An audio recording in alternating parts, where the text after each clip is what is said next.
როდესაც კარიერას ვიწყებდი, მაშინ თქვი, როცა ეს რუსი ბიჭები ამ რეგიონიდან მოვლენ, პრობლემა იქნება. იმიტომ რომ იცი, როგორი კარგები იყვნენ ისინი ჭიდაობაში.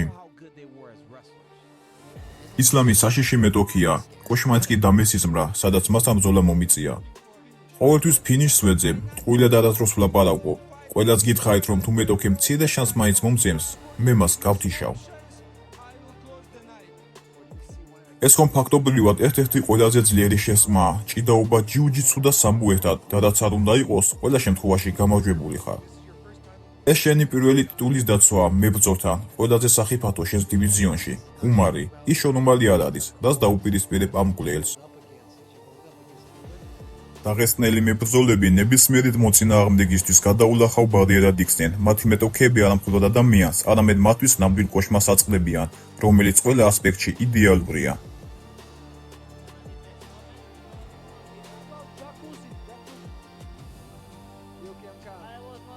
ის ახლა მსუბუქი წონის ჩემპიონია, მინდა ზედაწონაში ავიდე და მას დაუპირისპირდე. მაგრამ მტაცებლებიც სავსე სამყაროში ყოველთვის გამოჩნდება ზებუნებრივი ძალა, რომელიც საკმარისად ძლიერია, რომ ბალანსი შეცვალოს. ილია თოფურია შეუძლია ხაბიბი და მახაჩიევი თავის ადგილას მოსვას. მე ეს მომწონს ეს ბიჭი. ერთი ბიჭია, ჩემი კარგი მეგობარი, ილია თოფურია, თვალყური ადევნეთ მას, ეს ბიჭი ყველასთვის სერიოზული პრობლემა იქნება. ღმერთს სთხოვე, რომ გზაზე არასოდეს გადამეყობო, იმიტომ რომ როცა შეგხვდები, გაგანადგურებ. მესამე რაუნდში ახლო ბრძოლა იყო. პირველი ორი რაუნდი უმას მივეცი. მეოთხე და მეხუთე რაუნდებში კი აშკარად მერაბი იყო ძლიერი. მისი გამძლეობა უბრალოდ საოცარია. ეს გასაოცარი იყო.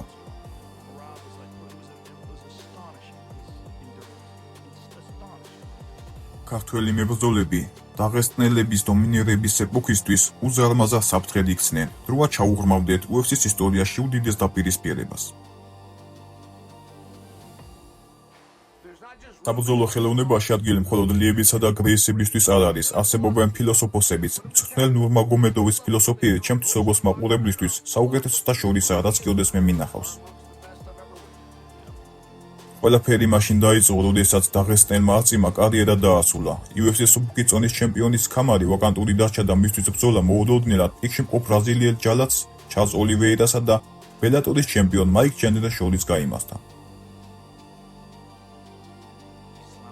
ისლამი მამაჩემისთვის შვილივით იყო. ყოველთვის იძახდა, რომ ისლამი მომავალი ჩემპიონია. სწორედ ამიტომ ვარ აქ, რომ მამაჩემის დაწყებული საქმე დავასრულო. ჩარლზმა დაამტკიცა, რომ დომინანტი ჩემპიონია, თუმცა მისადმი დიდი პატივისცემის მიუხედავად მისი უნარები დაღესტნის ტახტის მემკვიდრის უნარებთან ახლოსაც არ იყო. ისლამის მახრჩობელა სხვა სამყაროდან იყო. დიახ, სხვა სამყაროდან უნდა იყოს ჩარლზისთვის ამის გაკეთება. ჩარლზი მაშინვე დანებდა. ამ ბრძოლის შემდეგ თელმა მსოფლიომ პატივისცემა გამოხატა დაღესტნელი ხალხის მიმართ. აქამდე უცნობმა მებრძოლმა, რომელმაც წლები გაატარა ხაბიბის ჭრილში, დივიზიონში ძალთა ბალანსი მთლიანად შეცვალა. ის ოქტაგონში შევიდა. თავდაპირველად ჩარლზ ოლივეირა დაახრჩო, შემდეგ კი ორჯერ დაამარცხა pound for pound-ის ნომერ პირველი მებრძოლი.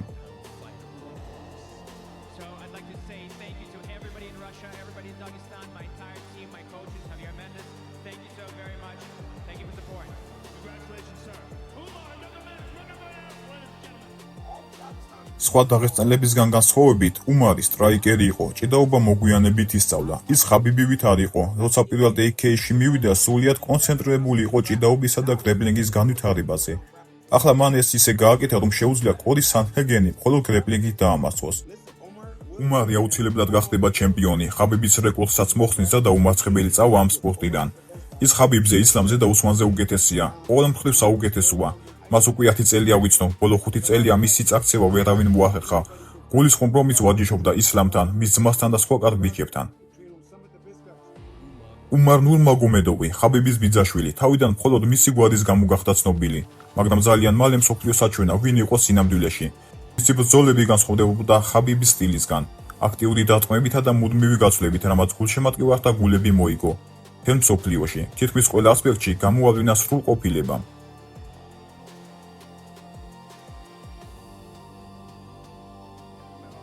ხაბიბმა კარიერა დაასრულა, მაგრამ ახლა უმარი გამოჩნდა სრულიად განსხვავებული სტილით.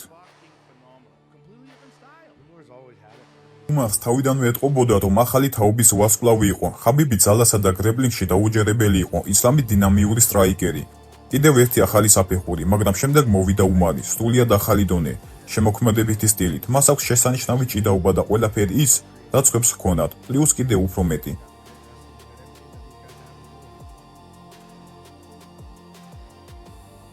უმარმა და ისლამმა შექმნეს დიდებული ტანდემი, ძმების სისხლით, სარწმუნოებითა და ეროვნებით.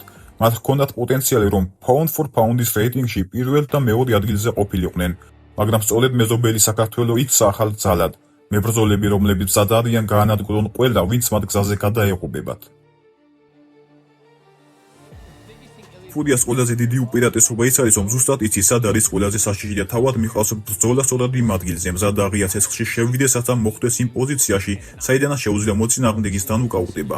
თავს ალექსზე უკეთეს მებრძოლად თვლი, მაგრამ როგორ ფიქრობ, რომელ ნაწილში აჩვენებ, რომ საუკეთესო ხარ მასზე? ყველგან, მე მასზე ბევრად უკეთესი ვარ. თამამი და პროვოკაციული განცხადებები საჯაროდ, ექსტრენსიული ქცევა და თავდაჯერებულობა. ეს არის იმიჯი, რომელიც ელმატადორმა თავად აირჩია.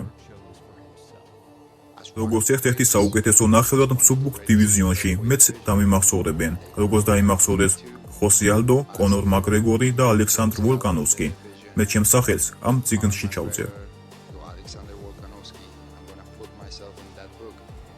მაგრამ რაც ილიას სხვებისგან განაცხოვებს, არის ის, რომ ის თავის სიტყვებს ყოველთვის ასრულებს.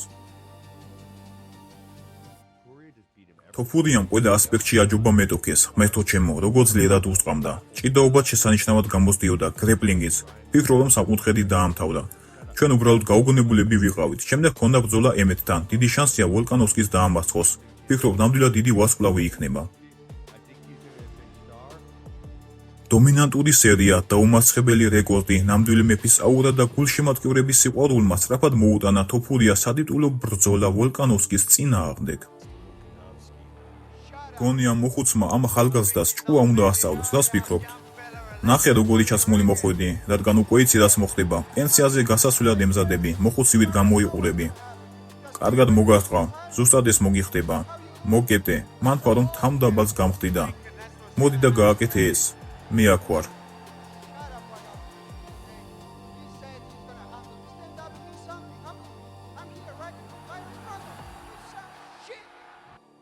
ილია ყოველთვის ასრულებდა თავის საქმეს. დიდი ალექსანდრე ვოლკანოვსკის კი ვერ უძლებდა მის წარმოუდგენელ ძალას და სასტიკად დამასხდა მეორე რაუნდში. თოფურიას კი ერთი მიზანი ჰქონდა, გამხდარიყო უდიდესი. იქნებ იმიტომ, რომ ჩემპიონთა წიგნში ჩამწერეს, რომ მთელი ცხოვრება ჩემი სახელი დაამახსოვრდეთ. როდესაც შერეულ საბრძოლო ხელოვნებაზე დაიწყებენ საუბარს, მინდა რომ ჩემი სახელი ხალხმა ახსენოს. როდესაც ყველაზე საშიში მეტოქეზე ვფიქრობ, ეს ნამდვილად ილია. მას შეუძლია თვალებში შუქი ჩაგიქროს. ის კარგია, კარგი კრივი აქვს. რთული ბრძოლები ჰქონდა დივიზიონში. მას მხოლოდ ერთი დაუმთავრებელი საქმე ჰქონდა დარჩენილი. ბრძოლა BMF-ის ტიტულის მოქმედ მფლობელთან, რომელმაც ახლახანს UFC-ის ისტორიაში ერთ-ერთი საუკეთესო ნოკაუტი შეასრულა მეხუთე რაუნდის ბოლო წამზე ჯასტინ გეიჯის წინააღმდეგ. ამ ბრძოლაში ყველაზე მეტად ის მახარებს, რომ ვერავინ შეძლო მისი დანოკაუტება და ვფიქრობ, რომ სხვა გზა არაა, მე დავანოკაუტებ. პირველი ვიქნები, ვინც მას გათიშავს. რადგან ყოველ ჯერზე მის ბრძოლას უყურებ, ვფიქრობ, რომ მასზე ბევრად უკეთესი ვარ. თუ მის წინააღმდეგ კიკბოქსინგში, კრივში ან თუნდაც ჭადრაკის მატჩს გავუმართავ, მე მას დავამარცხებ. ასე რომ რაც არ უნდა გააკეთოს, სხვა გზა არაა, მაინც მაგრად ვცემ. ილია საკუთარი სიტყვის ერთგული დარჩა და კიდევ ერთხელ შეასრულა თავისი დაპირება. პირველად მსოფლიო მიხილა UFC-ის ისტორიაში ერთ-ერთი უდიდესი მოკრივე, რომელიც უგონოდ იწვა საკუთარი სისხლის გუბეში. ამ კაცთან ერთად გალიაში შესვლა სისხლიან ომში მონაწილეობას ნიშნავდა, რომელიც გარანტირებულად ნოკაუტი დასრულდებოდა. ალექსანდრ ვოლკანოვსკისთან რემატჩის გარდა თოფურია საბრძოლველად უბრალოდ არავინ იყო დარჩენილი. ამიტომ მან ისლამ მახაჩიევთან შესაძლო დაპირისპირების შესახებ დაიწყო საუბარი. კარგი მებრძოლია, ხანდახან ბევრს ლაპარაკობს, ხან არა, მაგრამ ეს ყველაფერი ოქტაგონზე შეიძლება მოვაგვაროთ და არა ქუჩაში, რადგან მისი მკურნალობისთვის ფულის გადახდა მე მომიწევს. რას ფიქრობ ილია თოფურიას და ისლამ მახაჩიევის შესაძლო ბრძოლაზე? არ ვიცი, Twitterზე ჰქონდათ დაპირისპირება, ასე რომ ორივეს მოუწევს ბრძოლა.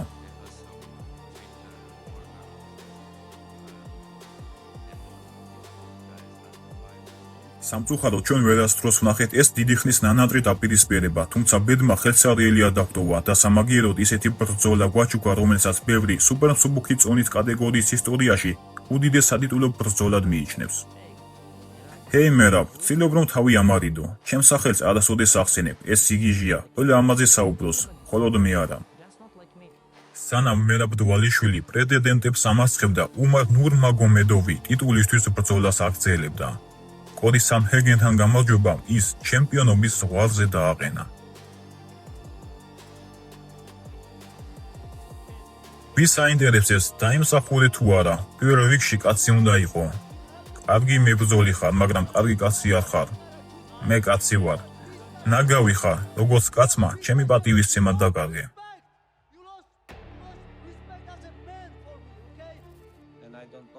არ ვიცი მერაბი რატომ ნერვიულობდა. ფიქრობ უმარმა სადიტულო ბრძოლა დაიმსახურა, არა იმიტომ რომ ჩემი ბიძაშვილი, არამედ იმიტომ რომ მას 18-0-ზე აქვს რეკორდი, აქედან 6-0 UFC-ში. მთელი მსოფლიო მერაბის წინააღმდეგ იყო. 18 იანვარს ლოს-ანჯელესში მითხარი, როგორ აპირებ გამარჯვებას უმარ ნურმაგომედოვის წინააღმდეგ. თქმა უნდა, რთული და კარგი ბრძოლა იქნება, ვეცდებით დავაფინიშო. ეს იყო ერების, ეთნიკური ჯგუფებისა და კულტურების ნამდვილი ბრძოლა, დაძაბული და პრინციპული. გულშემატკივრებმა მას თეთრი და შავი ფაფახების ბრძოლა უწოდეს. ეს ასევე იყო დაპირისპირება ორ ელიტურ ჭიდაობის სკოლას შორის. დაღესტნელი და ქართველი მოჭიდავეები მსოფლიოში საუკეთესოებად ითვლებიან, როგორც საერთაშორისო, ასევე ოლიმპიურ ასპარეზზე. წარმოუდგენლად კონკურენტულ ბრძოლაში მერაბ დვალიშვილი გამარჯვებული გახდა. მეხუთე რაუნდში ცოტა გაკვირვებული ვიყავი. ის კვლავ ენერგიული იყო, მაგრამ ცოტას უფრო მეტად ფრთხილობდა. მიუხედავად ამისა, ძალიან კარგად გამოიყურებოდა. დიახ, მერაბმა მართლაც შთამბეჭდავი ბრძოლა აჩვენა დღეს საღამოს. ჩემი მიზანი ჭიდაობა არ იყო, მინდოდა მისთვის სახეში მეტყა და ამისთვის კარგ შესაძლებლობებს ვეძებდი. მაგრამ ქართველებსა და დაღესტნელებს შორის ომი ამითად დასრულებულა. მერაბმა უმარი საჯაროდ დაამცირა. დაღესტნელებმა ბრძოლა წააგეს. მაგრამ დარწმუნებული იყავით, რომ ამბავი ჯერ კიდევ არ დასრულებულა. ბრძოლის შემდეგ უმარმა განაცხადა, რომ მეორე რაუნდში ხელი მოიტეხა. არ მინდა რომ თეიქდაუნების წადოს, მას დიდი ენერგია მიაქვს, რადგან ვიცით, რომ მეორე მხარეს ენერგიული ბიჭია.